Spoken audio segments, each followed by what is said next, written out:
तर समोर आहे आपली विस्ट्रोम SX250 एकदम ब्रँड न्यू कंडिशन. तो हे आहे माझं अर्ध सामान. बघा शाबास फाडला चाल्या. हा आवाज ऐकायला माझे कान आतुर झालेले. नवीन कान झालेला आहे. पॅन्ट पूर्ण फाटली, आतमध्ये लागलेला आहे, हाताला पण लागलं आणि गाडीची अवस्था आहे बघा. तर मी तुम्हाला सांगतो की ॲक्सिडेंट झालं कसं. एकदम स्पीडमध्ये गेलो आणि पडलो कुठे ते तुम्हाला दाखवतो. गाडी पडली ह्या साईडला, राईट साईडला, आणि 360 फिरली गाडी माझी. वेल नमस्कार मंडळी, जय शिवराय. कशा तुम्ही सगळे? स्वागत आहे तुमचं माझ्या नवीन व्हिडिओमध्ये. 8 ते 9 महिन्याच्या मोठ्या गॅप नंतर आज मी हा युट्यूबवर मोठा व्हिडिओ बनवतोय. मोठो ब्लॉग बंद होण्यामागे कारण काय होतं, तर गोप्रो घेतल्यानंतर एक एक गोष्टी वाढत गेल्या आणि मोठो ब्लॉग माझा लांबत गेला. सो आजच्या या व्हिडिओमध्ये आहे काय, तर आज मी माझ्याच बाईकची सेकंड डिलिव्हरी घेतोय. असं का म्हणतोय, कारण 1 महिना झाला माझी गाडी सर्व्हिस सेंटरला उभी आहे. कारण माझं 1 महिन्यापूर्वी झालं होतं ॲक्सिडेंटमध्ये काय झालं, गाडीला काय लागलं, काय सगळं मी तुम्हाला नंतर सांगतो. पहिलं आज एक्सायटेड मी याच गोष्टीसाठी आहे, कारण मला माझी बाईक माझ्या हातात घ्यायची आहे. कारण भाई 1 महिना असं वाटत होतं ना की काहीतरी मी मोठं मिस करतो किंवा माझ्या हातून काहीतरी गेलं आहे. सो आपला आजचा पहिला म्हणजे मोठ्या गॅप नंतरचा जो पहिला मोठो ब्लॉग असणार आहे तो या ॲक्सेसवरून असणार आहे. या ॲक्सेसवरून मोठो ब्लॉग करता आपण जाणार कुडाळला, तिथे सर्व्हिस सेंटरला.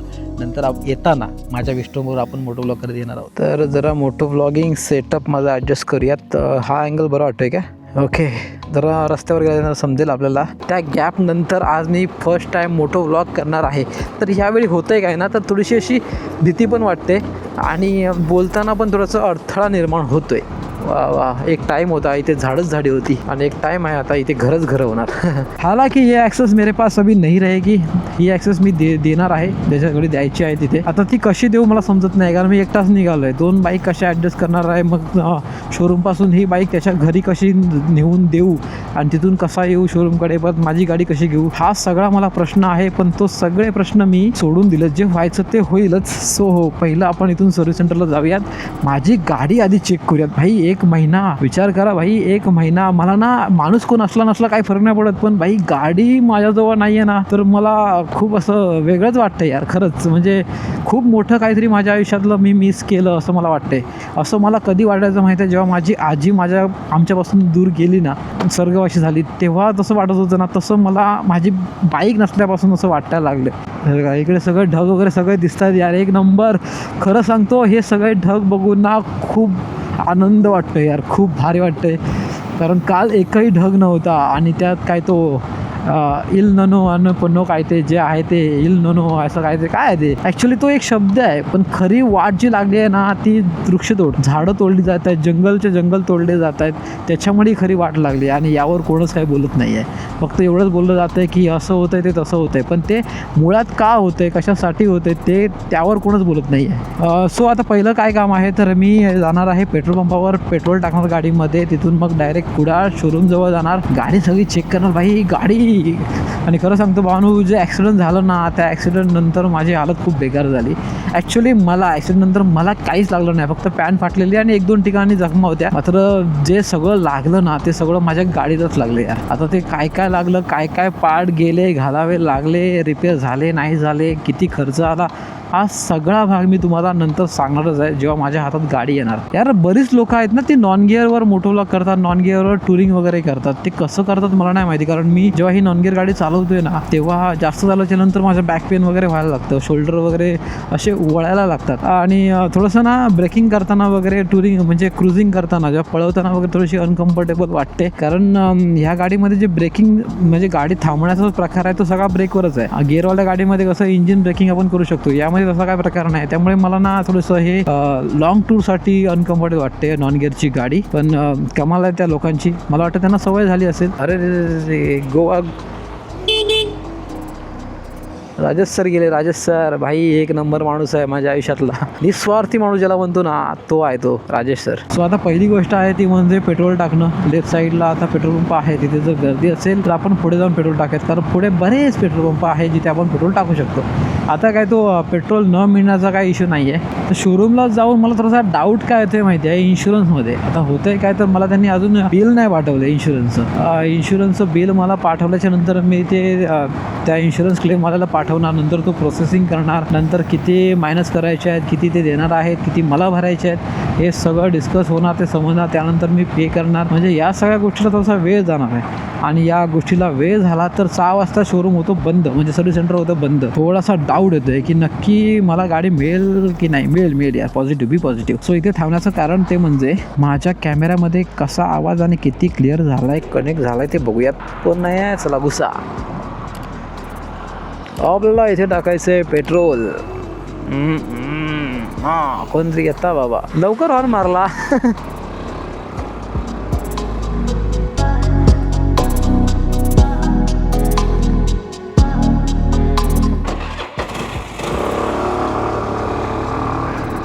गाड्या येतात. पळ. ओके. अरे हो भाऊ, टेन्शन नका घेऊ. ओके, आता या पेट्रोल पंपवर यायचं झालं ना तर फार लांबून उलटं यावं लागतं, नाहीतर पुढे जाऊन टोल नाक्यावरून युटर्न घेऊन परत इकडे यावं लागतं. का सगळे नियमच काय आपणच फॉलो करायचे का? इथे ना एक सिग्नल लावायला पाहिजे. इथे गाड्या खूप असतात आणि पटकन असं गाडी घालता येत नाही, कारण इथे एक ॲक्सिडेंटसुद्धा झालेलं आहे. आणि एक महत्त्वाची गोष्ट भाई, माझे व्हिडिओ सिंधुदुर्गात बरीच लोक बघतात, पण साले सिंधुदुर्गातील काय तर आपले हे मराठी बांधव एवढे व्ह्यूज आहेत तरी साले फॉलो करत नाहीत. मात्र एखादी मुलगी आली, हॅलो असं केलं तरी भाई फटाफट 10K 15K 1 मिलियन 2 मिलियन. अच्छा गावात म्हणजे काय, त्यामध्ये आता काय आपल्याकडे काटे आहेत, त्यांच्याकडे फुलं आहेत आणि साले सगळे काटे त्या फुलांकडे जायला बघतात. तर काय बोलणार भाई, जाऊ दे आता काय. सो आता सर्व्हिस सेंटर आपल्या समोरच आहे, तिथे जातो, माझी गाडी वगैरे बघतो, इनवॉइसचं काय झालं ते सगळं बघतो, गाडी टेस्ट वगैरे करतो, कारण तिथे अलाउड नाही आहे कॅमेरा आतमध्ये आहे ना, तर त्यामुळे कॅमेरा बंदच ठेवावा लागणार आहे. आणि गाडी हातात घेतल्याच्या नंतर आपण आपली पुढची काय प्रोसेस असणार आहे ते आपण बघूयात. तोपर्यंत जरा कॅमेरा बंदच ठेवूयात है ना. ओके.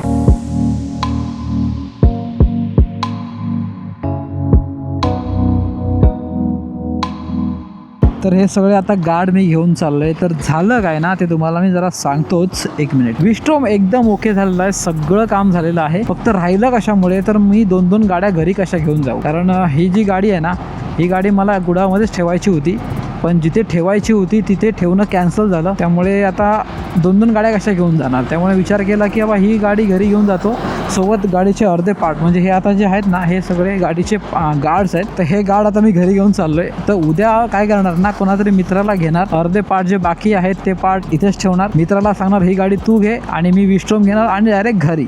सगळ्यात अगोदर राजूभाईला फोन करूयात, बाई कुठे राहायला बघूया. हॅलो, असं काय योगा कणकळी येते फाटकात आहे. ओके, तर गुड मॉर्निंग. आज मी चाललोय परत एकदा विस्ट्रोम आणण्यासाठी. म्हणजे काल गेलेलं तुम्हाला सांगितलंच की काल का नाही आणली गाडी. आता इथून जाणार कणकवलीला तो मित्र आहे तो राजूभाई आपला, त्याला घेणार, तिथून डायरेक्ट कुडाळमध्ये जाऊन माझी गाडी मी घेणार, बिलिंग करणार. काल बिलिंग करायचं राहून गेलं होतं, बिल करणार आणि उरलेले जे पार्ट्स आहेत ते इथे ठेवणार, ही गाडी राजूकडे देणार आणि मी माझी विस्ट्रोम घेणार आणि आम्ही डायरेक्ट घरी येणार आहोत. आणि इच्छा नंतर कुठे जायचं ते मी नंतर ठरवेन. अबे यार, या फाटकाच्या 15 ते 20 मिनटं थांबावं लागतं बाई, त्यामुळे मी विचार करतो इथून एक शॉर्टकट आहे तो मारूयात. ॲक्च्युली हा शॉर्टकट नाही आहे, इथे हे ब्रिज बनणार होतं, पण हे ब्रिज आता का बनलं नाही ते मला नाही माहिती, पण बरीच वर्ष झाली यार हे ब्रिज असंच आहे. त्यामुळे इथे आता काही टू व्हीलरवाल्यांनी असं एक छोटीशी वाट काढून ठेवली आहे, त्या वाटेने आम्ही जेव्हा फाटक पडलेलं असतं तेव्हा जातो. तर हे आहे ते ब्रिज, जे बरीच वर्ष, म्हणजे मी लहान असल्यापासून बघतोय, जेव्हा मी हायस्कूलला यायचो तेव्हापासून हे असंच आहे. थोडासा रिस्की शॉर्टकट आहे, पण ठीक आहे, आमच्यासारख्या लोकांसाठी ठीक आहे. असा हा शॉर्टकट घ्यावा लागतो बॉस. हा काय तो रस्ता, वा वा वा, शाबास. बघताय आमचा रस्ता कसा आहे तो. टेन्शन नाही, इथून टू व्हीलर आरामात येते. फक्त काय मध्ये थोडेसे दगड आहेत, त्या दगडांमधून आरामात गाडी न्यायची. आलो ते बघा, फाटक पडलंय. 11 वाजले, 10:30 टायमिंग होता. काय केलं काय करू नाही. ओके, तर आता मी मित्राला घेतलं आणि त्याच्यासोबत चाललोय कुडाळमध्ये. जाण्याच्या आधी कसलमध्ये ना एक हॉटेल आहे छोटंसं, तिथे आपण थोडंसं नाश्ता करूयात.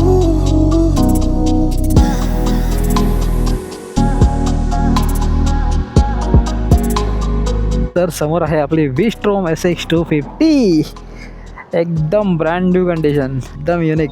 फक्त काय ना क्रॅश गार्ड नाही आहे त्यामुळे वेगळं वेगळं वाटते, म्हणजे हलकी हलकी म्हणजे मोकळं वाटतं. इथे क्रॅश गार्ड नाही आहे त्यामुळे. पण आपण डिटेलमध्ये नंतर बोलूयाच. पहिलं ना तो बॉक्स आणतोय तो कुठे राहिला काय माहिती. एक एवढासा बॉक्स आहे तो आणायला किती उशीर. तो हे आहे माझं अर्ध सामान. काल मी गाड घेऊन गेलो ना, आज हे अर्ध सामान आहे. तर आता हे मला ना ॲडजस्ट करावं लागणार गाडीच्या मध्येच. कुठे राहतं बघूया थांब, तसेच मागे घेऊया थांब. घाल बघा शाबास फाडलाच चाल्या. राहू दे चल, राहील ना. ओके. हर हर महादेव. एका महिन्यानंतर आपली गाडी मला मिळते. इतनी खुशी की क्या बोलू भाई. टाइम होत झालेला आहे 2:21. किलोमीटर झाले 16,917. हा आवाज ऐकायला माझे कान आतुर झालेले.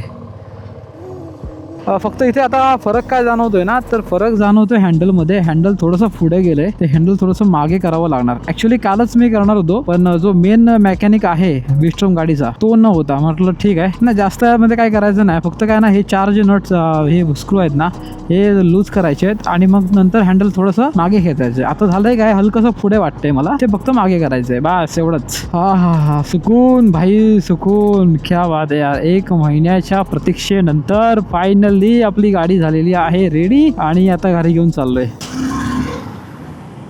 असंच केलेलं होतं मी, असंच हेच मुवमेंट केलेली मी आणि पडलो. खरंच असंच ओव्हरटेक करायला गेलो आणि अचानक माझी गाडी स्लिप झाली पुढून आणि राईट साईडला पडलो आणि ती चूक मी परत केली. आता हा हिला सुधारणार नाही विरा तू.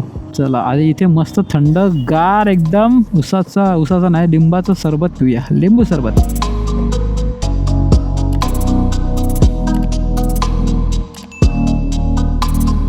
बरोबर 1 महिन्यापूर्वी ना मी ह्याच रस्त्याने एकदम स्पीडमध्ये जात होतो. एकदम स्पीडमध्ये गेलो आणि पडलो कुठे ते तुम्हाला दाखवतो. ही जी 2 झाडं आहेत ना, हे बघा, ह्या झाडाच्या इथे माझी गाडी स्लिप झाली आणि ही गाडी ही जे झाड दिसतंय ह्या झाडाच्या एकदम मुळाकडे जाऊन गाडी थांबली. बरोबर इथे येऊन गाडी थांबली माझी. गाडी पडली ह्या साईडला, राईट साईडला, आणि 360 फिरली गाडी माझी. तर मी तुम्हाला सांगतो की ॲक्सिडेंट झालं कसं झालं. काय ना की पावसाचं वातावरण झालेलं फुल एकदम आणि हवा बिवा मस्त थंड सुटलेली, हलके हलके थेंब पडत होते. म्हटलं थोडंसं स्पीडिंग करूया म्हणून मी एक्सिलेटर वाढवल्याच्या नंतर ना 1-2 गाड्यांना मी क्रॉस केला, ओव्हरटेक केला आणि नंतर अचानक एक रिक्षा अशी पुढ्यात आली. तिला कट मारण्यासाठी म्हणून मी राईट साईडला असं टर्न मारलं आणि असं थोडासा टिल्ट झालो ना, काय झालं माहिती नाही, मात्र पुढचं चाक घसरलं एवढं मला समजलं. मी पडल्याच्या नंतर जेव्हा शोल्डरवर पडलो तेव्हा डोळे झाकले, नंतर लगेच डोळे उघडले तेव्हा बघितलं तर माझी गाडी अशी 360 फिरून रस्ता सोडून बाहेर गेली. तर पडण्याचं कारण माझा पुढचं चाक होतं. पुढचं चाक स्लिप झालं रस्त्यावर आणि गाडी फुल स्पीडमध्ये असल्यामुळे गाडी खूपच घसटत गेली. आम्ही मग अशी जागा दाखवली ना, तिथेच ते ॲक्सिडेंट झालं. जे क्रॅश गार्ड होते ना PS कस्टमचे इथे, जे क्रॅश गार्ड मी लावलेले, त्या क्रॅश गार्डचे स्लायडर तुटले. एक साईडचा म्हणजे राईट साईडचा जो गार्ड होता ना तो दबला, असा आतमध्ये गेलेला. तुम्हाला एक छोटीशी क्लिप आहे ती दाखवतो, ती बघा. नवीन कांड झालेला आहे, पॅन्ट पूर्ण फाटली, आतमध्ये लागलेला आहे, हाताला पण लागलं आहे आणि गाडीची अवस्था आहे बघा. स्लायडर सगळे तुटलेत, लाईट गेली. ही साईड ओके आहे, मात्र हे दबलं गेलं आहे. हा जो गार्ड आहे ना PS कस्टमचा, हा पूर्णपणे दबला. हे थोडंसं पेसलं आहे इथे बघा असं, आणि खूप मोठं कांड झालेलं आहे. डिटेलमध्ये सांगायचं झालं ना तर तुम्हाला सांगतो, क्रॅश गार्ड पूर्णपणे दबला, म्हणजे राईट साईडचा जो क्रॅश गार्ड आहे ना तो पूर्णपणे खराब झाला आहे. स्लायडर तुटले त्यामुळे तो काढून टाकायला लागला. त्यानंतर हे जे पॅनल आहे ना, हे आणि हे पॅनल मला नवीन बसवावं लागलं. मात्र नवीन बसवणाऱ्याने इथे थोडंसं काहीतरी गडबड केली आहे, त्यामुळे हे मला बदलून देणारच आहे. त्यानंतर बदलावं लागलं ते हे पूर्णपणे घासलेलं, मिरर पण गेलेला. हँडल बार जो आहे ना, हा हँडल बार पूर्णपणे असा दबलेला या साईडला, राईट साईडला पूर्णपणे. त्यानंतर सगळ्यात मोठं म्हणजे एवढा इम्पॅक्ट होता ना की गाडीमध्ये हे जे टी असतात ना, हा एक टी आणि खालचे दोन्ही टी बेंड झाले, पूर्णपणे बेंड झाले. मला वाटलं की यासोबत हे पण बेंड झालं की काय, पण नाही यार, वेळ खराब होती पण एवढी पण नव्हती खराब, त्यामुळे ते वाचलंय. बाकी डिस्क वगैरे काही नाही झालं. हे का नाही बदललं समजलं नाही. त्यानंतर हा जो भाग होता ना, हा असा आतमध्ये दबलेला. आता तो दबलेला काय बेंड झालं माहिती नाही, ते सगळे पार्ट्स मला बघायचेच आहेत. ही तुटलेली प्लेट, विंडशील्ड घासलेली अशी पूर्णपणे, हा आतमध्ये गेलेला भाग, त्यामुळे हे बदलावं लागलं सगळं. इंडिकेटर तोच ठेवलाय. त्यानंतर हे पण घासलेलं, हे नवीन घालावं लागलं. आणि ह्या सगळ्यामध्ये मोठा खर्च कुठे झालाय माहिती आहे का, म्हणजे खर्च होऊ शकतो तो इथे. हा बघा सायलेन्सर किती घासलाय बघा, खतरनाक सायलेन्सर घासला आणि हे थोडंसं आतमध्ये पुश झालं. मात्र हे कौल आणि हे दोन गोष्टी मी नवीन टाकल्यात, पण ह्याला खर्च करायला गेलं तर 35 ते 40 हजार रुपये हा सायलेन्सर आहे पूर्णपणे. सोबत इथे क्रॅश गार्डला मी लाईट्स लावलेले ना, ते मॅट डॉग स्काउट एक्स वाले, भाई ती लाईट ना इथे लावलेली, पूर्ण बार त्या लाईटवर गेला आणि ती लाईट अशी आतमध्ये फिरून राहिली. मला असं वाटलं लाईट गेली, मी व्हिडिओमध्ये बोललो सुद्धा लाईट गेली वाटतं, पण नाही यार, लाईट एकदम बेस्ट आहे, जशा तशी आहे, फक्त क्रॅशेस पडलेत. सो गाडी रिपेअर करण्यासाठी ऍक्सिडेंट नंतर जेवढे पार्ट्स मला घालावे लागले, सगळेच पार्ट घालावे लागले, रिप्लेस करून, म्हणजे रिपेअर कुठला नाही केला, सगळे रिप्लेस केले फक्त सायलेन्सर सोडून. त्यामुळे टोटल जो खर्च आला ना तो मला आला 12,807 रुपये. इन्शुरन्स असल्यामुळे इन्शुरन्समध्ये मी क्लेम केलं ते 10,518 रुपये इन्शुरन्सवाल्याने दिले आणि टोटल मला 2,289 रुपये फक्त पे करावे लागले. 2,289 रुपयामध्ये माझं सगळं काम झालं. फक्त 1 महिना वाट बघावं लागलं तेवढं. थँक्यू. वेळ होती, वेळ खराब होती, मात्र ठीक आहे, एवढी पण वेळ खराब नव्हती. आणि हाताबरोबरच मी गाडीची सर्व्हिस पण करून घेतली. मला वाटतं 5वी सर्व्हिस असेल आणि सर्व्हिस कॉस्ट आला आहे 2,040 रुपये. ते 2,289 रुपये प्लस मला आता नवीन क्रॅश गार्ड घालावा लागणार आहे, कारण वन साईडचा क्रॅश गार्ड गेला आहे, पण वन साईडचा एक मिळत नाही आहे. PS कस्टमवाल्याने सांगितलं की जुने जे क्रॅश गार्ड होते ना त्यात आम्ही चेंज केले आणि नवीन घातलेत, त्यामुळे नवीनच घ्यावा लागणार आहे. आता मोटो टॉर्कचा घेऊ की PS कस्टमचाच घेऊ यामध्ये थोडासा डाऊट आहे, पण बघू. पण दोघांची प्राईस ऑलमोस्ट सेम आहे, 6,500 रुपये. सो मोठ्या गॅप नंतर मी आज पहिला मोठो व्लॉग केला, तो पण माझ्याच गाडीची सेकंड डिलिव्हरी घेताना. आता हा व्हिडिओ कसा झाला मला माहिती नाही, पण यार जर तुम्हाला व्हिडिओ आवडत असेल तर व्हिडिओला सपोर्ट दाखवा मला, कारण बरेच महिने बरेच वर्ष आता होत आली. करतोय हळूहळू प्रयत्न, नशीब पण वाट लावतोय मध्ये मध्ये आणि वेळ खराब येतेच आहे. आणि या सगळ्या गोष्टींमध्ये सुद्धा मी छोटासा काहीतरी प्रयत्न करतोय. जर सपोर्ट द्यायची इच्छा झाली तर नक्की सपोर्ट करा, चॅनलला सबस्क्राईब करा, लाईक करा, व्हिडिओ कमेंट करा, सजेशन द्या. सो भेटू पुढच्या व्हिडिओमध्ये, तोपर्यंत बाय.